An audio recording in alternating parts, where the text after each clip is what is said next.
In this video, I'll show you how to use Claude AI for writing. This beginner-friendly guide will help you create different types of content quickly and easily. To begin, I'll make sure I'm already logged into my Claude account and on the main Claude screen.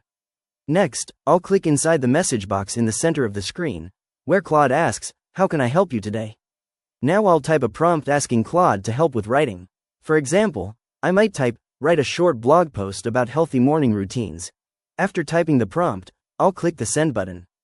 Claude will generate a piece of writing, such as a blog post, article, or paragraph based on my request.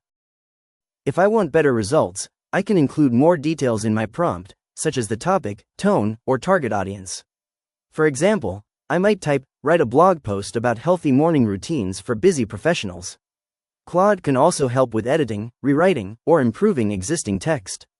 If I already have content, I can paste it into the message box and ask Claude to improve clarity or rewrite it. Once the writing looks good, I can copy the text and use it in my project, blog, or document.